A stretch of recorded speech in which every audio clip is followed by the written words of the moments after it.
I'm in the big leagues, told her don't miss me. Ballin' like Houston, ayy, feeling like Whitney. I need a bag, bruh, send it through quickly. I'm making his dog, like I'm in the big leagues. Told him that I gotta go, dog. And what's up, everyone? Welcome back to Cannabis Entrepreneurial Dialogue, Said Connect. I'm your co-host, Steven. Thank you for tuning in. If you haven't already, please subscribe, like, comment, and follow. And let's get into our second part of Angie's interview.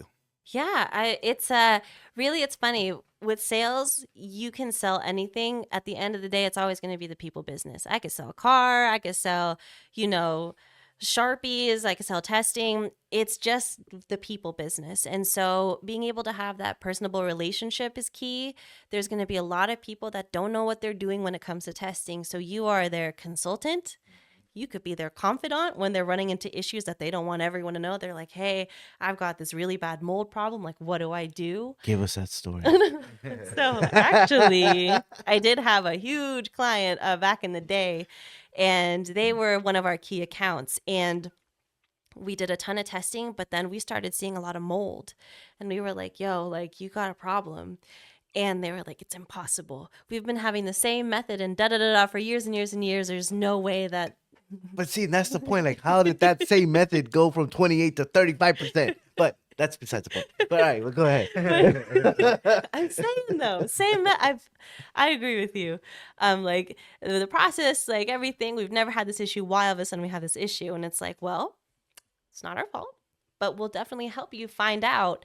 And we did some swabs and we did find mold, but they were mad because it was taking too long to figure out why. They destroyed too much of their batch. So they went with another lab. Then they're running with this other lab that uses a different method for mold. And they're doing great. They're rocking it. And then eventually they start to see mold on their tests. So then the salesperson does an inspection in the greenhouse, and then they notice like typically where they were getting the most failures. They went to that like part of the grow, and they see this vent. They open up the vent, and I guess that there was a leak inside the vent, and they were trying to like jerry rig it to like hold something up with a piece of cardboard. So it was dark, the cardboard was wet, and it was just like blowing mold on all that crop.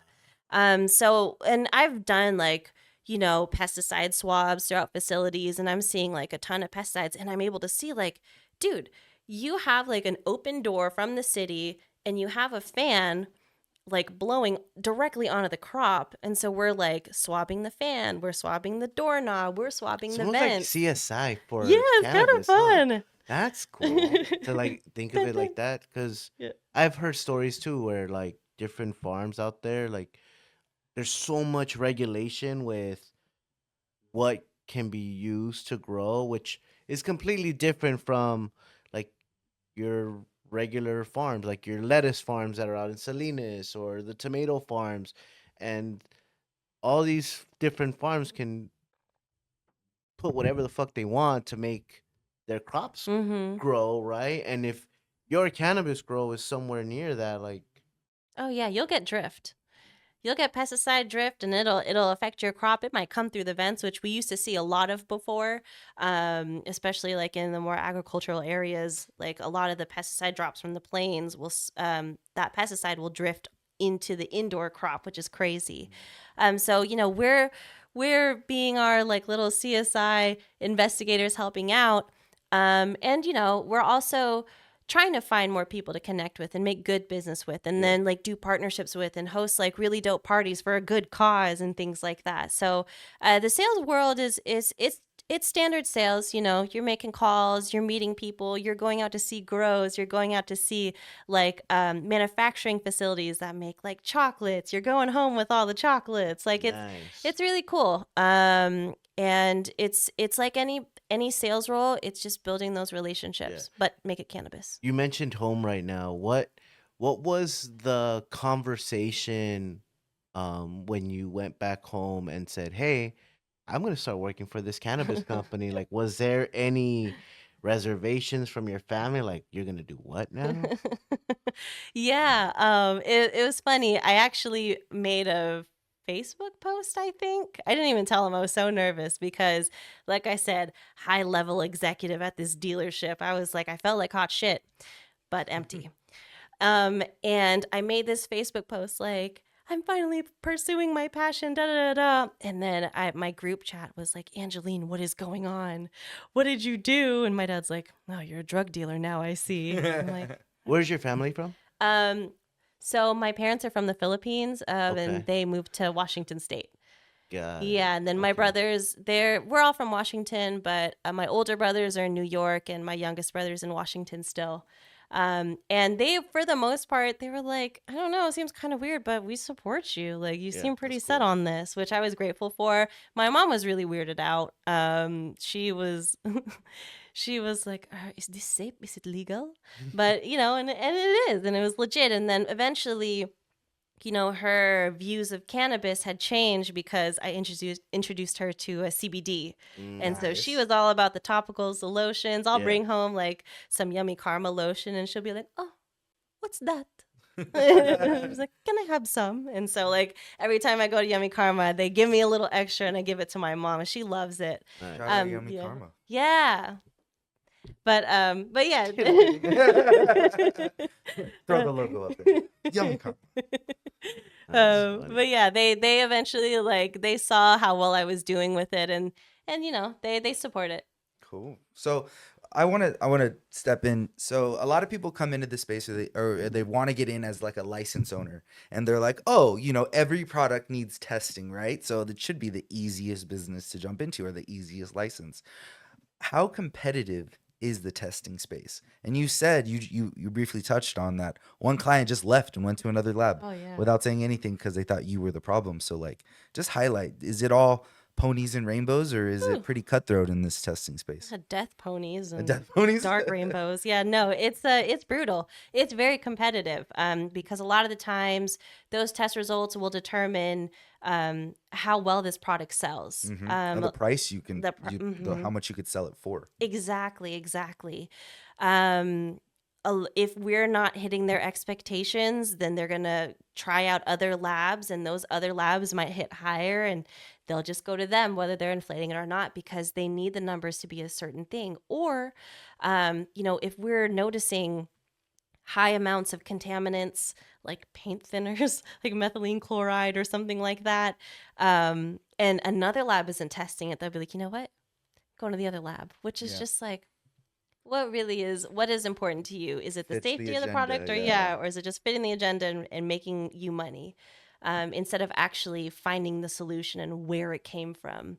So it's brutal, and that's why the relationship part is so important, because when you build that relationship with these people, you're working together towards a solution as opposed to just having them jump around lab to lab to lab, and seeing a bunch of inconsistency. Yeah, it's very important to be in sync with your testing because that's how you can meet your deadlines as a business and you can ensure that everything's tested and ready to hit retail in a timely manner. I think it's very important.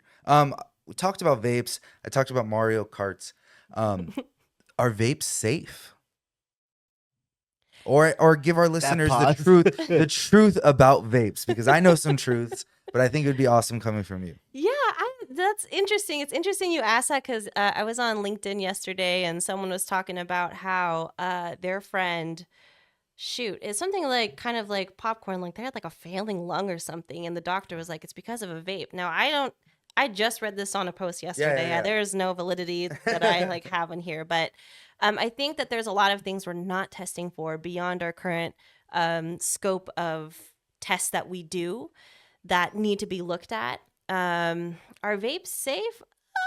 Yeah, I guess safe enough, but like I personally prefer solventless, having any type of concentrates without any solvents used within the process, just to make sure it's all clean and How do you ensure something like that?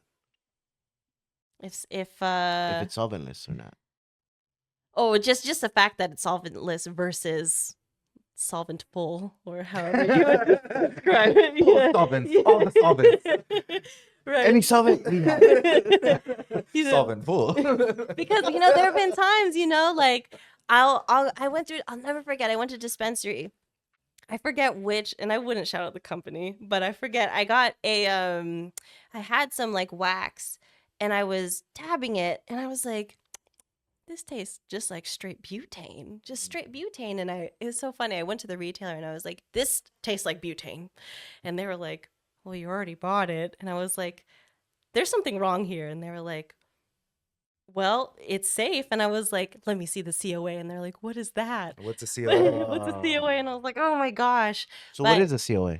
a certificate of analysis. What does that mean? How do I get one?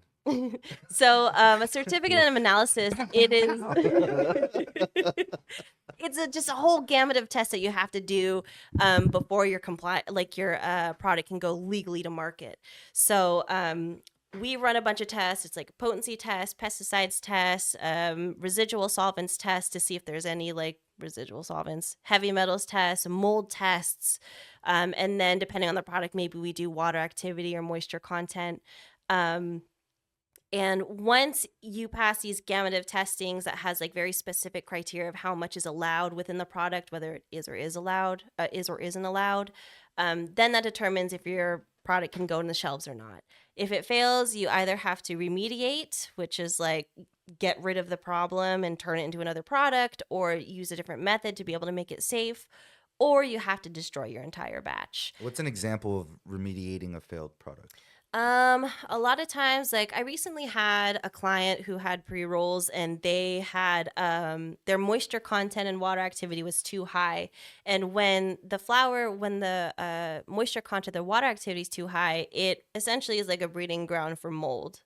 So what they did, although they failed it within the compliance testing, all they had to do was like leave the joints out for a day, room temp, just leave them out to kind of air out, and then we test it again, and then it's good, they can pass. But they have to ask the Department of Cannabis Control whether or not their method is good before that they could submit for a retest. You know what's crazy about the pre-roll situation is, and a lot of people may not know, the paper that's being used to make the pre-rolls is also important because It's part of the test. it's part of the test, right? You guys, Yeah. what's that process look like when you guys are testing for pre-rolls? For pre-rolls, the everything but the crutch goes into the to the grinder to homogenize it. So homogeneity is essentially we grind up the product or make it all into one, so that no matter where within that homogenized batch we pick from, it'll yield the same results. So we homogenize everything except for that crutch at the end, because you don't smoke the crutch, but you do smoke the paper. And we've seen people that fail for heavy metals because the new paper that they decide to use from a cheaper vendor from another country. And that's what you get for cutting corners sometimes, especially when you're not doing the testing to make sure it's safe. Yeah. I mean, so what I've experienced previously is there's a big issue with homogenizing edibles. And that's when people get a lot of hot spots, and that's when people fail a lot of testing, is because the homogenation isn't there. But that's specifically with edibles. But I like that you were able to give that example.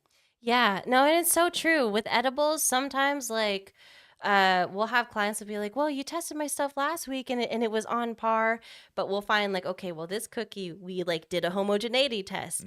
This cookie was 2 grams or like 2 milligrams of THC. This cookie was 10. This cookie was 8. So you mean that when like for a slab of edible, let's just say, for example, and technically they're like cut up and in sections of, let's say it's 10 sections. One part of a section may not be the 10 milligrams. The 10 milligrams might be concentrated into different parts of that slab. Yeah. Hell yeah. Yeah. Dude, I made a homemade brownie, edible brownie last night out of some THC mix. I know I got a hot spot. Obviously I didn't mix it right. I half-ass mixed it, poured it into a pan. When I ate it, I was like, oh, I could taste it. I was lit last night. That's With edibles. That's very common with Right. edibles. Yeah. No, but that's crazy, but important to know, because this is news to me. Yeah. But it also makes so much more sense, because there are times when I grab my package and I'm grabbing them from like a licensed spot. So I'm thinking, cool, I know what I'm getting. If it says it's 5 milligrams, it's 5 milligrams.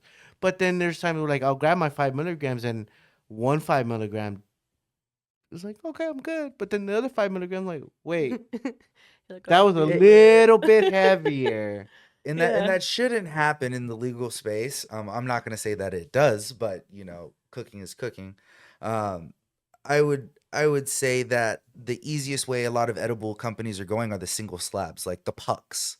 Have you seen like the Yeah. fruit pucks where it's just a Yeah. big gummy and you're just eating it and it's like Yeah. little indents of You gotta cut That, 10 that's what those that's milligrams. what I'm yeah. saying. Yeah, Yeah. So Hmm. Yeah. Okay. edibles are fun though. To all you bakers out there, make sure you mix it real good. Yeah. I love edibles though. Same. That's my jam right there. Hell yeah. Do you have children, Angie? Well, you mentioned you had a newborn when you first started, right? Yes. Yeah. How old is he? How old is your child now? And what's that like as a Canna mom? Oh man. So my son Miles, shout out Miles. Hey Miles, What what's up, Miles? What's up? He wanted me to tell y'all he's 6 years old and he's a big kid now. Nice. Big boy pants. But no, it's cool. Being a Canna mom is an interesting journey. I like to when I make mom friends. It's nice to have them be green friendly, like Canna moms too, just because we can bond in that special way. And I don't Does know, he know what you do? kind of. Okay. Yeah, he does. He knows I work in cannabis. Yeah. He knows I have a lot of clients. Like sometimes my phone will ring and he'll be like, "Is that your client?" He's gonna be like, Yeah. "It is." Hey, what's up, Danny? But yeah, he knows that I'm in the cannabis space. His dad's in the cannabis space too, and he's always kind of been around cannabis. I always smoke outside, but whenever he comes out and he's like, "Oh, you're smoking your medicine, huh?" And I was like, "Yeah," but I do educate him like, this is medicine. There's actually this really great book that the title's escaping me right now, but we'll share the link in the bio. Just kidding. Yeah. No, but I'll share it with you because Danny, I think it'll be good for your kids. But it's a kid book, essentially explaining to kids what their parents do in the industry, which is actually really that's cool. cool. Yeah, I mean it's work at the end of the day. It's a living, Yeah. and we're making sure everything we do is safe. That's why it's so important for me, like especially now, like. I'm a stoner. His dad's a stoner. This kid has a high chance of being a stoner one day, and I want to make sure that like feel the same everything way. is Yeah. safe. Yeah. Um, That's crazy. And because, like you said, right, with my kids, my daughters do the same thing. They know that I have my little section, and they know that those are my medicina. They're like, "Oh, that's your medicine, Dad." Or she'll see that like on my phone because I'm always doing bulk deals, and so people are constantly sending me pictures of different buds and what it looks like, and so she'll look over my phone and she'll see that I'm looking at some. She's like, "Dad, are you looking at more flower? Are you looking at flower, Dad?" I'm like, "Yeah." She knows, like just the terminology of things. She's like, "That's different flowers. My dad works with flowers." Oh my God, that's Like, so all right, funny. cool. I man, because I work in the industry and because like I my clients give me a lot of swag and I go to all these events, I have just literally a huge bucket full of just industry shirts from the Yeah. last like 5-6 years I've been going to these events.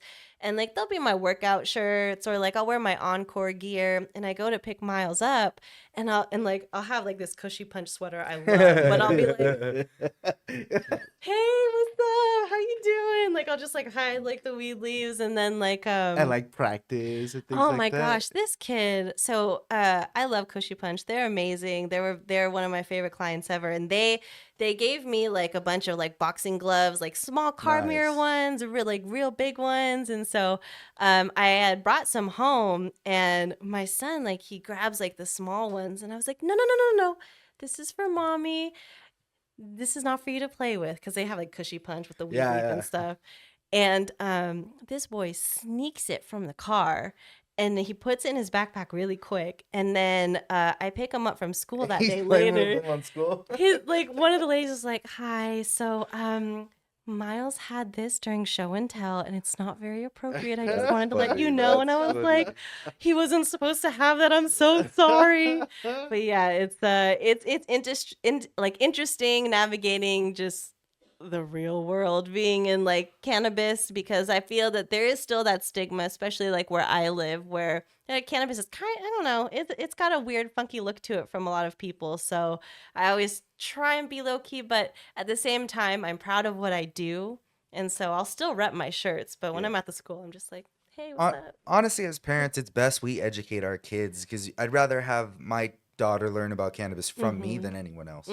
Even I've told her, I was like, you're gonna get offered drugs. Like, my daughter's 13. I was like, you're gonna get offered weed like this year if you haven't already. I was like, you don't ever need it. One, you don't know if it's safe. Like, that's why I started telling her, like, this is just the reality of getting drugs from an unlicensed place, and she knows. So I feel I'm proud of all of us for educating our kids. Yeah, for sure. Because I have a 15-year-old too, and we've had that conversation plenty of times, and we've told her like it's there, and your body's not ready just yet for it. You're still developing. You're still growing and going through different processes as a person. Yeah. But when the time comes, best believe we Hit me we up. got Hit it. me up. Yeah, I got you. I'll be your plug if you need that to be that. I'll have better shit than all your friends anyway. Exactly. but yes, having that honest conversation with our kids, I think is important. Yeah, Yeah, it is. agreed. Because they don't want to be lied to either. No kid wants to be lied to. So No, eventually they're gonna learn one way or another. So you might as well be the one to tell them. Yep. That's true. That's true. Share a little bit about Encore. Give us a little inside information, maybe just whatever you got about Encore. Yeah, well, what I love about Encore is that we are a minority-owned business. I feel like you don't see that as often in the cannabis space, especially like on the testing side of things. Is partially one of the reasons why I was really excited to join the team, because I worked at a cannabis lab before. They had shut down, and so I was vetting out all these different labs to work with. And the number one feedback I got when I was calling my clients after I was without a job, I was like, tell me about Encore. Like, what do you think? Because they keep trying to poach me, and I don't know. And their number one feedback was like, they're consistent, and we really need that, especially when it comes to manufacturing. We are a solid group, 2 to 3 day turnaround time, which is really important, as we had talked about, like, time is of the essence. So we do our best to have strong communication within the company, to be like, hey, this is not going to be out within the 2-day period because XYZ. So please let your client know. And we operate throughout all of California. So, which is really, really great, because it gives us the opportunity to meet all these different people, see all of California. Because you guys remember that one bill they tried passing where it was like to like break California up into like 3 or 4 different states? I thought that was just a joke. So it was like They on always- like a they ballot always or talk something. about Yeah, it was like a couple years I ago. recently just saw that another post of like California and the Baja states, and we'd they be got like the into most popular. Yeah. You saw that Oh one? yeah, off the rip, top Yeah. 5, like economy will be Economies, fine. yeah, I was the like, biggest- California be fucked, but anyway, Right. we are But not yeah. meant to survive alone. But yeah, no, it's we operate throughout all of the state. And my team, personally, I've never worked with such a great team before. I'm so proud of the people that I work with. Shout out to Tony too. I love Shout Tony. out out Tony. What's up, Tony? Yeah. What's up, Tony? You need trim, call Tony. No, but seriously, call Tony. But also for testing. And my team, Maria, Bernie, they're really solid with their customer service, and that goes such a long way especially for people that are either, just getting into the space, have too much on their plate, like everyone, high volume, whatever the case may be. They treat every single customer the same exact way, whether you're a high volume client or you just have like maybe one test every quarter. They're going to treat you with respect, and they're just real.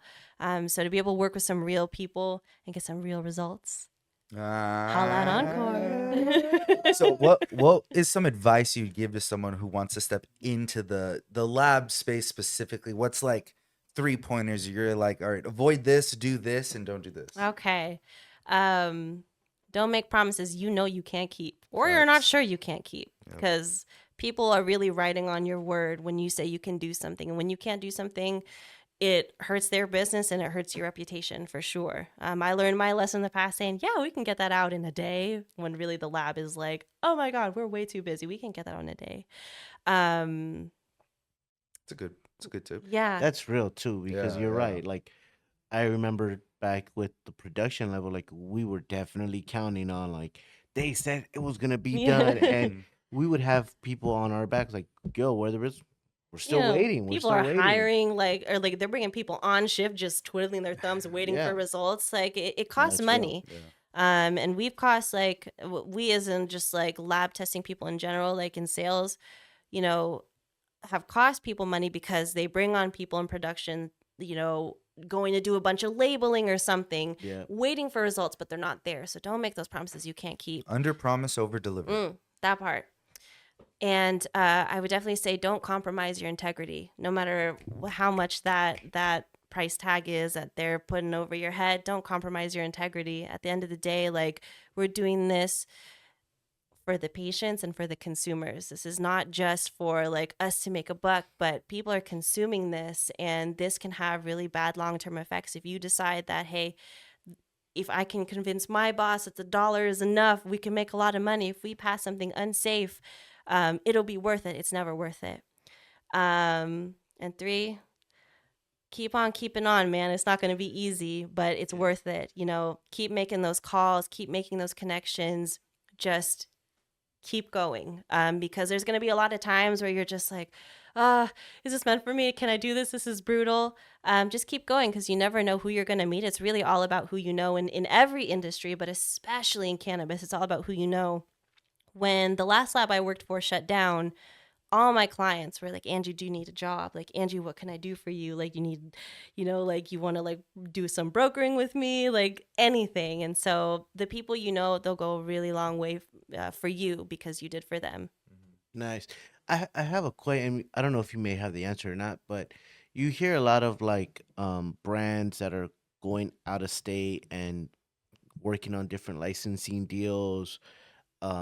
Is that something that goes on in the testing world where Encore, let's Mm-hmm. say, or you're looking to go into Arizona or Washington and obtain a testing license and branch off Mm-hmm. that way? Is that are those conversations that are happening at the lab Yeah. facilities? Yeah. We just opened up a lab in Arizona. We're Oh just, shit! Nice. yeah. I just threw it out That there. was an expansion. Yeah. Woo-hoo. So, we are just waiting for the state to just finish up all the certs so that we can do all the whole gamut of testing. Right now, I think we're only doing potency, but we're open in Arizona. Nice. We're looking to branch off into other states, and I think we're starting to see other labs do it too.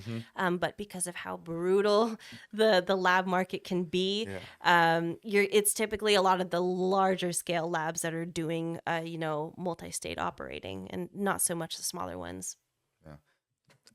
What has kept you in this? So I tell everyone, don't come into this space if you're looking for profit. You have to have some sort of love and passion for this plant. Would you say that's accurate, or what has helped you stay in the space? Oh, that part. That part. That part. It's the love for cannabis and the culture it's created over the many years it's been around. That's what keeps me grounded in this space. Like I think about how chaotic it is and how much it's changed over the last 5-6 years, and it's really changed a lot. The industry is so quickly moving and evolving. But when it goes to the root of it all, the culture, and just cannabis in general, it's what keeps me going. And just to be able to have this opportunity and be, you know, lax. You know, I can dress like this on my way to work, whereas back in the day I was wearing pencil skirts and like button up tops, and I looked great. But you know, you just have that freedom of expression, and Yeah. to be able to work with people just on a more real level. I feel like I run into a lot of real people in this space. One of the last few questions I have related to Encore and just the roles, like what are like just base level roles, like entry level roles that someone that may be interested in Encore has to offer, or any lab for that matter, like has to offer? Like, is there driver positions? Are there like other salesmen? Like, what is that? What does that organization Yeah. chart look like? Yeah, most definitely. So, as far as like entry level for anyone that doesn't have a degree in science, you can join the sales team, the customer service team, you can join the sampling team, and those are the courier drivers that drive to different facilities and pick up samples to bring them back to the lab.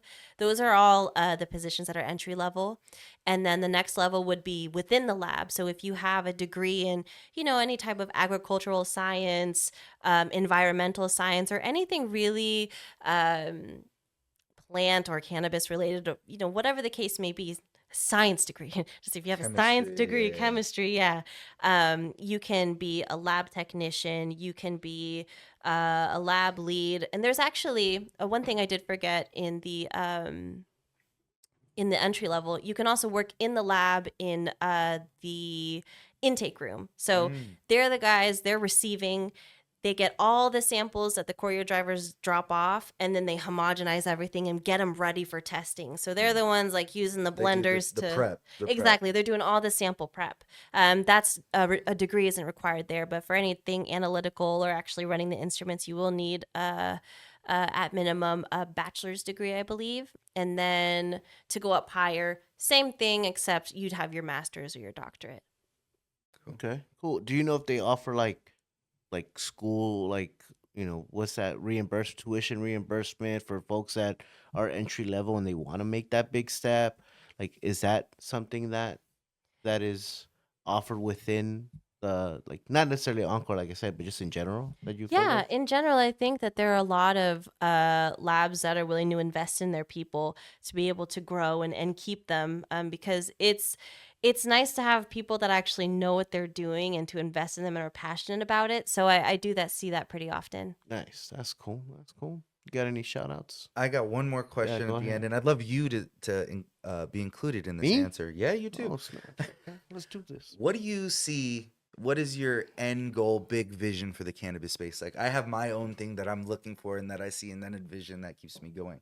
What is that for you? Very far. How big do you see this industry growing? Oh man, I mean, eventually, that's interesting because we love this whole like more intimate setting of like this state to state, like keeping the culture within it and not having cannabis being monopolized.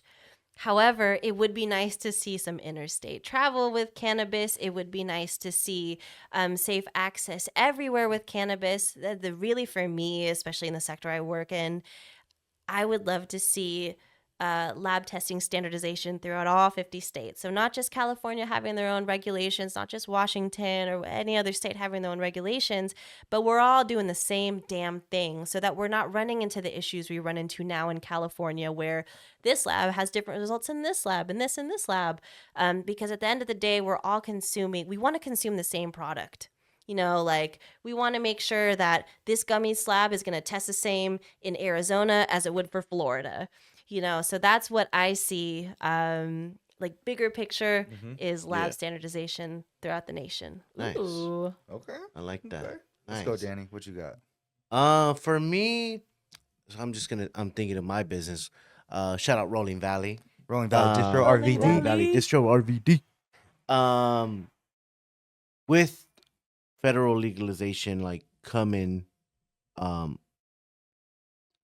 really enjoying the whole cross dock storage play that we've been operating under as a business.